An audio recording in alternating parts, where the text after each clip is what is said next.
Good morning, magandang umaga, maayong buntag, naimbag na bigat, mayatag sapa. Diyosan, andito ako ngayon sa Yautong. Galing ako ng Chunwan, nag-interchange ako ng Green Line sa Prince Edward. Tapos dito ako sa Yautong. Exit ito.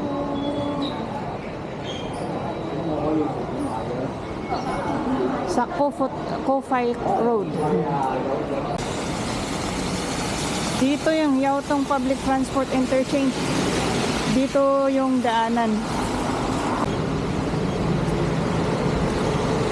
Dito Chawoling Road.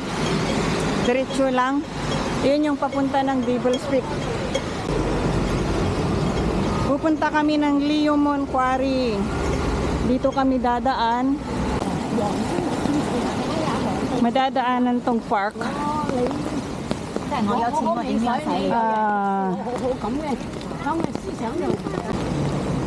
Madaanan yung dito sa Xiongshun Street.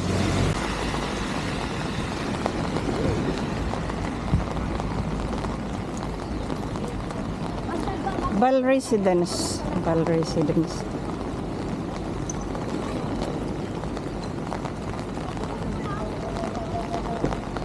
Welcome. Anong welcome niya, oh?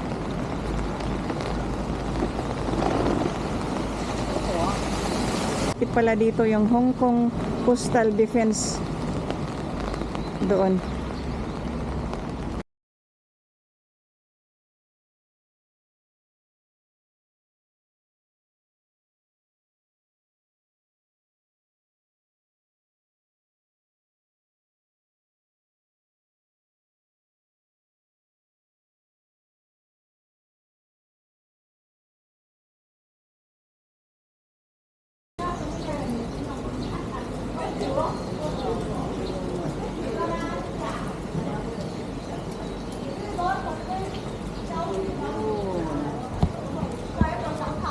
Yung market nila, Leomon Praya. Yan sabi. Leomon Praya Road. Madadaanan yung market nila, seafood market.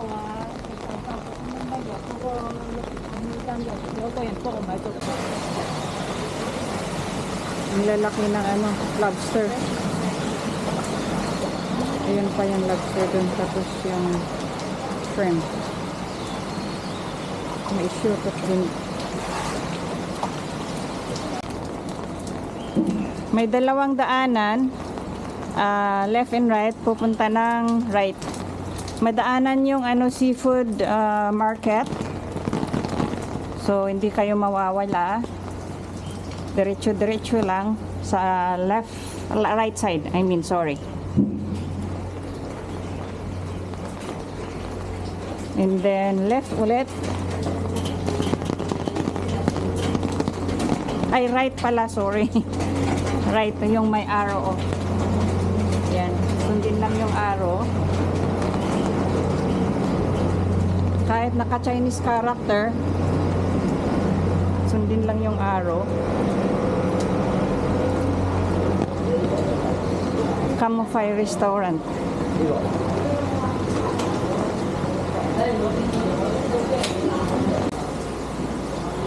Madadaanan itong Golden Dragon Seafood Restaurant. Yan dito. Madadaanan tong di ko alam.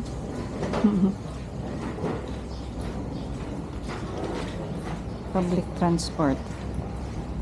Ayan, andun na yung yung nakalagay doon na Leomon viewing point.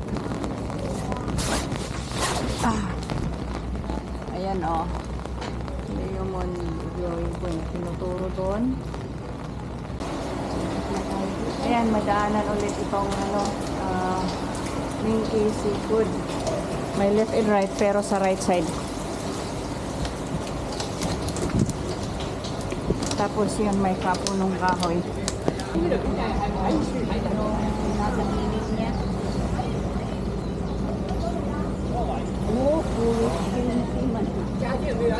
History.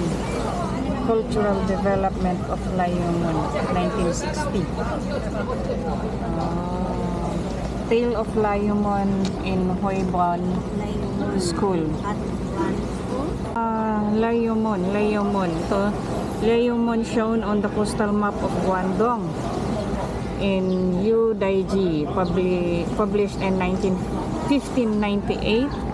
Tsaka Hoybon School in the 1940s. Ayan yung ano niya, map niya. Anong tawag nito? Mga restaurant pero puros seafoods. Kaya yan. Yan ang starfish. Wow. Starfish. Parang display lang pero fresh. Paano kaya kakainin yan? Kaya yan. Ang surroundings ng Layumon viewing point.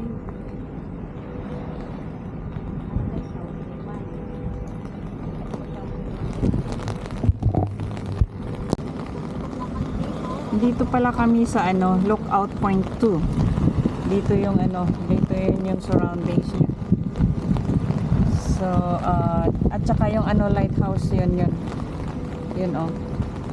Kaya lang hindi kami makapasok doon dahil naka-high tide. So, hindi pwedeng doon. Nakasarado din. And then, Layumon Rest Garden, Layumon Basketball Court. Lookout number 3. Meron pang lookout number 3 at saka lookout number 4 and then 5. Tapos Tinhao Temple in Layumon, yung pinakahuli niya.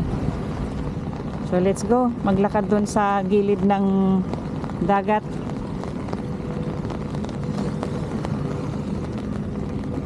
Yun, may upuan dito, upuan. Ay, nabasa yung basa yung bag ko sa likod. Daanan na papunta doon. Kaya lang may yung tubig. So hindi pwede. Ayun yung lighthouse.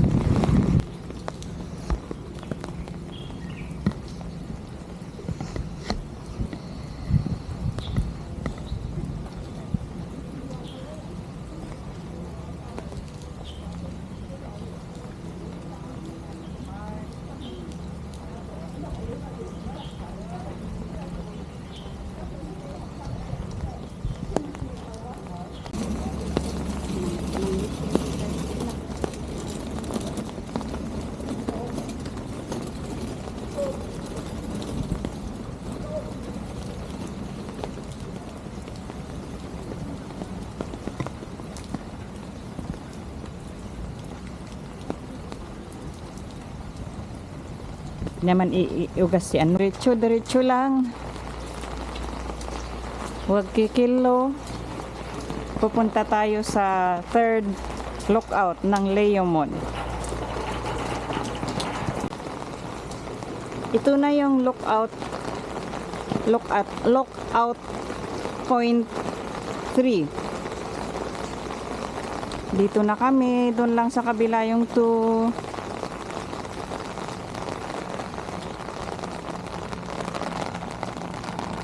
Galing kami dito kanina, viewing platform. And then dito kami, naglakad kami.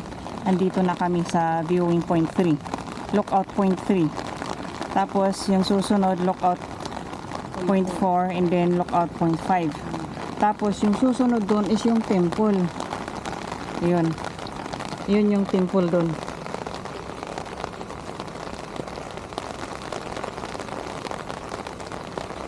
Yan yung Hong Kong Coastal Defense Museum. Doon kami pumunta doon. Unique geographical location. Layumon Unique Coastline. Tapos dito pala yung bird's eye view of Layumon. in 2023. Coastline Sea Transportation, 1950s. Ah, dito pala yun.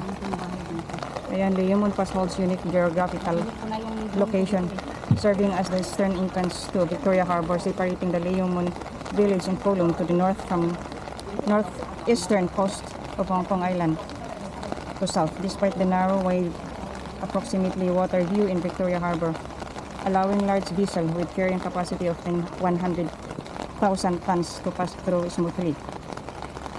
In the early 1960s, there was a notable increase in the population of Leomon village. To meet the housing demand, some villagers began constructing bridges or stilted houses by using timber poles of concrete pillars on rock outcrop along coastal shores of Leomon. These stilted houses were primarily for residential use or as seafood restaurant. Even today, some of these stilted houses are still occupied by residential or business purposes. Yan, stilted houses along Leomon coastline, 1993.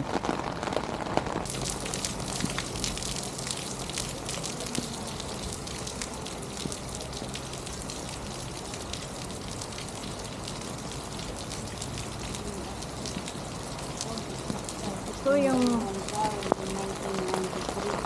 Ayan yung isa, 1950. Office building nearby houses and barber shop in the early 1950s.